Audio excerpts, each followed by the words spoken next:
They walked onto Johnny Carson's stage with dazzling smiles, silver-tongued charm, and the glow of untouchable fame. Hollywood royalty, beloved by millions, worshipped like gods. But behind the applause and polished personas were whispers of scandal, disturbing rumors, and hidden darkness that history often forgets. These 10 legendary guests carried secrets that might shock you, and in some cases disturb you. Stay with us, because what you're about to discover could forever change how you see the golden age of Hollywood.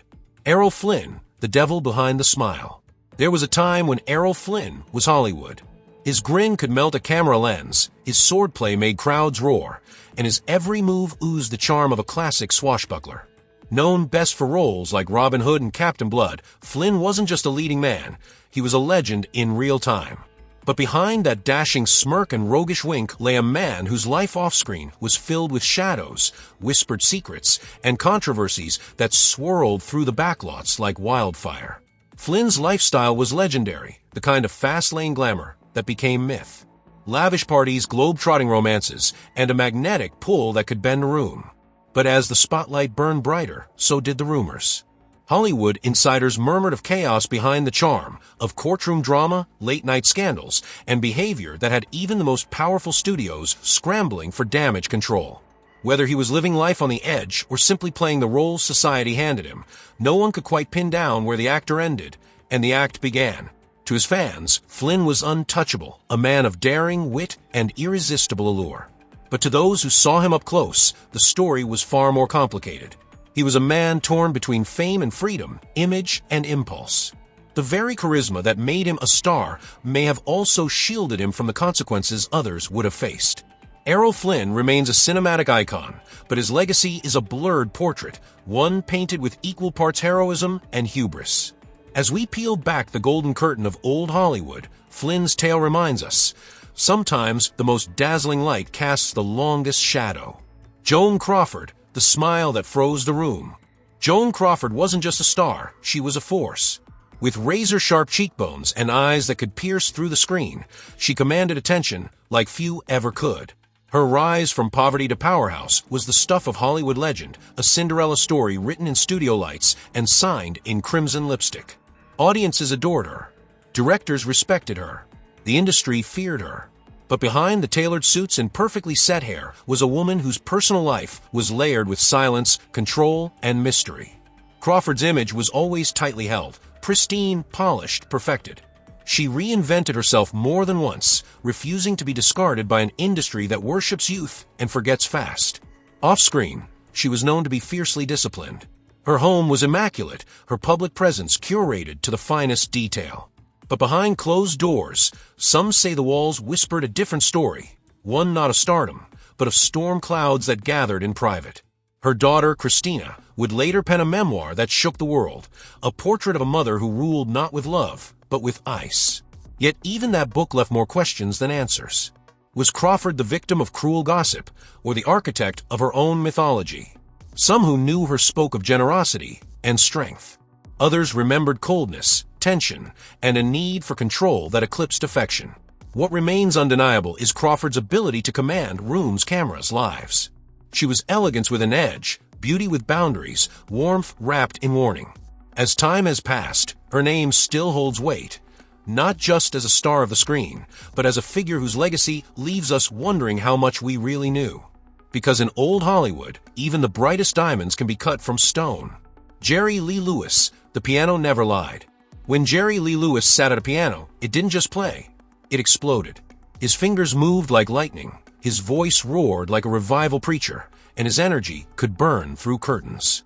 Dubbed the Killer for his wild stage presence and rock and roll rebellion, he was chaos dressed in rhinestones, a performer who made polite society clutch its pearls. But while the spotlight adored his fire, the shadows told another story, one far more tangled. Jerry Lee didn't just break the rules, he danced on top of them in scuffed boots and a devilish grin. He was known for living life at full speed, crashing through headlines with a smirk and a shrug. The media couldn't look away. From controversial relationships to family tragedies and personal storms that left the public reeling, his name became a magnet for fascination, and sometimes unease. To some, he was a misunderstood genius. To others, a walking cautionary tale. What made Jerry Lee Lewis so compelling was that he never pretended to be perfect. He wore his contradictions openly, playing gospel hymns with the same hands that pounded out rock anthems that shocked 1950s America. He saw no conflict in being both sinner and saint, because to him, that was human. But those close to him often found themselves pulled into a life where the lines between passion, power, and pressure blurred dangerously. As time passed, admiration for his talent remained, even as questions followed him like smoke from a fire that never quite burned out. He left behind a trail of unforgettable performances and a legacy as complicated as the chords he played. Because with Jerry Lee Lewis, the music told one story, and the silence told another. Frank Sinatra, the voice that knew too much. Frank Sinatra didn't just sing songs, he owned them. Every lyric sounded like a secret you weren't supposed to hear, whispered through a glass of bourbon in a smoke-filled lounge. He could silence a crowd with a single note or charm a nation with a wink. But while the world fell for O.L. Blue Eyes, insiders knew that behind the tuxedo and timeless ballads was a man far more complicated than the spotlight suggested. Sinatra was elegance wrapped in swagger. He had the walk, the talk, the company. Presidents, mobsters, moguls, and movie stars all shared tables with him. He was the American dream in a tailored suit, climbing from a tough New Jersey childhood to the top of showbiz royalty. But fame didn't soften him, it sharpened his edges. Stories swirled about late-night outbursts, fierce grudges, and a temper that could snap as quickly as his fingers.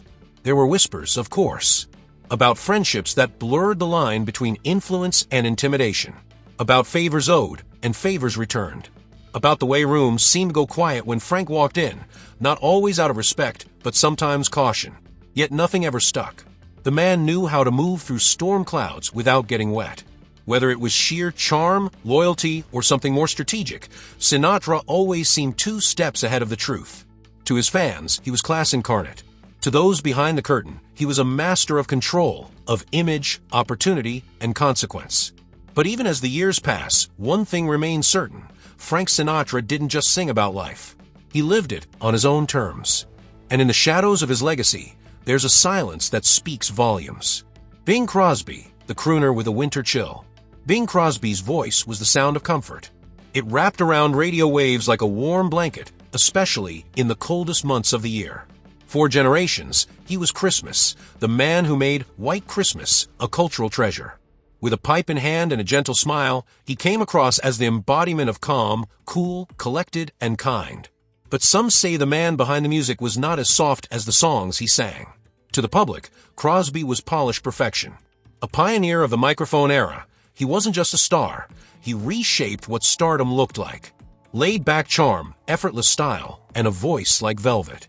But beneath the relaxed persona was a man many described as intensely private, deeply driven, and at times unbending in his expectations, especially within his own home. Years after his death, claims from one of his children surfaced, memories of discipline that fell harsh, a household where love was conditional and perfection expected. Those close to him painted a complex picture, a father who provided materially, but perhaps struggled to express warmth. Some defended him, calling him a product of his era, a man shaped by discipline, duty, and the pressures of fame. Others weren't so forgiving. Crosby never publicly addressed those personal stories. He left behind a pristine image and a catalog of timeless music. And maybe that's the way he wanted it, for the world to remember the songs, not the silence between them. In the end, Bing Crosby remains a symbol of a golden era. But in the quiet hum beneath the holiday cheer, a different melody plays, one that suggests even the smoothest voices can come from lives full of tension. Alfred Hitchcock, the director who never yelled cut. Alfred Hitchcock didn't just make thrillers, he invented the feeling of suspense. His films crawled under your skin, twisted your nerves, and lingered in your thoughts long after the credits rolled. He was cinema's cold architect, turning fear into art with a raised eyebrow and a British drawl. But the genius who made audiences squirm in their seats wasn't merely channeling imagination. According to some, he may have been drawing from a mind more complex and more unsettling than the public ever knew. Hitchcock ruled his sets with precision. Every frame mattered, every expression calculated, and behind the camera, he was in absolute control, sometimes to an uncomfortable degree. To his admirers, he was a perfectionist, a master of craft. But to few of his leading ladies, the experience of working with him wasn't simply intense. It was deeply personal and, at times, chillingly obsessive. Actress Tippi Hedren would later speak of their time filming The Birds and Marnie as emotionally suffocating. She described a director who blurred the lines between performance and possession, a man whose fascination with control extended far beyond the script. Others, too, hinted at his fixation on icy blondes, his tendency to isolate them on set, and his refusal to let go even after the cameras stopped rolling. Yet, despite whispers and anecdotes, Hitchcock's legacy remains largely intact, a towering figure in film history, hailed for his innovation and influence. But when you look closely at the cold corridors of his most iconic scenes, there's often a sense of emotional truth beneath the fiction. An unease that feels a little too real. Because maybe the true Hitchcock twist was this: the darkness wasn't just on screen, it may have been behind the lens all along. Roman Polanski, the genius who vanished. Roman Polanski's name is etched into the foundations of modern cinema. He was the rare kind of director who didn't just tell stories. He peeled back the layers of human nature and forced audiences to look into the void. Films like Rosemary's Baby and Chinatown didn't just succeed, they haunted. With a camera as his scalpel, Polanski dissected paranoia, power, and the quiet terrors hiding in plain sight. But as his career soared, so did the shadows trailing behind him, until one day, he disappeared from Hollywood altogether. In the 1970s, at the height of his fame, Polanski's life took a turn that would define and divide public perception forever. A legal case emerged, sparking a media firestorm and igniting debates that have never fully cooled. Before a full sentence could be handed down, Polanski left the United States. He never returned. From that moment on, he lived as both a revered filmmaker and a man who couldn't step foot on certain soil. While some defended him, citing the era, the pressures, the pain he carried from surviving unimaginable tragedy in his youth, others saw his departure as the final act in a story that had veered too far into darkness. Despite it all, his films continued to win awards. He continued to work, to create, to provoke. But the question always lingered in the background: can brilliance exist separately from its creator? Or is the art forever marked by the artist? Roman Polanski's story isn't just about cinema. It's about legacy, morality, and the uncomfortable intersection of the two. In A Town Built on Illusion, his is a tale that reminds us not all disappearing acts happen on screen. Fatty Arbuckle, the fall that shook the spotlight. Before Chaplin danced through silent frames and before Laurel met Hardy, there was Roscoe Fatty Arbuckle, a true giant of early cinema. With his expressive face and effortless physical comedy, he was one of the first megastars Hollywood ever produced. Audiences adored him, studios banked on him, and comedy, as we know it, was forever shaped by his shadow. But at the peak of his fame, in a single night, everything unraveled, and the man who once made the world laugh became a name whispered in scandal. The year was 1921. Arbuckle had just signed a groundbreaking contract, a $1 million deal that made him one of the highest-paid stars of his time. Then came a party at the St. Francis Hotel in San Francisco, and with it, a series of events that would send shockwaves through the entertainment world. A young actress became ill, and headlines exploded. Accusations flew. Arrests were made. And Fatty Arbuckle became the first Hollywood star to be publicly tried in the court of both law and opinion. What followed was a media frenzy like nothing the public had ever seen. Newspapers turned rumor into spectacle. Studios distanced themselves. And though Arbuckle would ultimately be acquitted, after 3 trials, the damage was already done. His films were pulled. His reputation shattered. He became a symbol of the supposed moral rot of Hollywood, regardless of what the verdict said. Arbuckle tried to rebuild. He directed under pseudonyms, worked behind the scenes, and held tight to what dignity he had left. But the spotlight that once adored him never fully returned. His story is a cautionary tale from Hollywood's infancy, a reminder that in an industry built on image, truth often struggles to compete with the power of a headline. Bob Hope, the king of the stage who always knew his cue. Bob Hope was the face of 1,000 stages, the man with a mic in one hand and a punchline in the other. For decades, he was everywhere. USO tours, holiday specials, red carpets, and late-night couches. With a sharp wit and an endless supply of one-liners, he didn't just entertain, he endured. Presidents greeted him like an old friend. Soldiers cheered his arrival like a hero. To the American public, Bob Hope was comfort food, familiar, light, and always ready with a joke. But as the years peeled back the gloss of Golden Age entertainment, more complex stories began to surface. Behind the easy charm and perfectly timed quips was a man known for carefully controlling his public image, and who, according to some accounts, used his influence in ways that raised eyebrows. From beauty pageants to backstage interactions, whispers circulated about an off-camera persona that didn't always match the grinning figure seen on screen. He was known to surround himself with beauty queens and up-and-coming actresses, often blurring the lines between professional mentorship and personal attention. Some accounts suggest a culture of flattery, flirtation, and favoritism that wasn't uncommon in the era, but which, in today's lens, feels undeniably complicated. To be clear, many who worked with Hope described him as generous, driven, and deeply patriotic. He raised millions for the troops, devoted his time to causes, and stayed active in public life well into his 90s. But his legacy, like many from that era, carries with it questions, not about his talent, but about the unchecked power that came with it. Bob Hope was a symbol of American entertainment. But in the wings behind the curtain, the story may have been less scripted and far more revealing. Charlie Chaplin, the smile that hid the storm. Charlie Chaplin never needed words to move the world. With a tilt of his head, a flick of his cane, and a little shuffle of his oversized shoes, he built a cinematic empire on silent emotion. As the tramp, he captured the soul of the everyman, vulnerable, hopeful, forever in search of dignity in a world that often offered none. He was a genius, a trailblazer, and for many, the very heartbeat of early Hollywood. But behind the mustache and the bowler hat stood a man far more complicated than his on-screen counterpart. Chaplin was brilliant, no one denied that, but he was also fiercely private, deeply opinionated, and often entangled in controversy. His relationships, particularly with much younger women, drew scrutiny even during his lifetime. Critics questioned the imbalance, the patterns, the silence surrounding them. Supporters called it romantic, others called it troubling, but no one ignored it. Then came the politics. Chaplin wasn't shy about his views.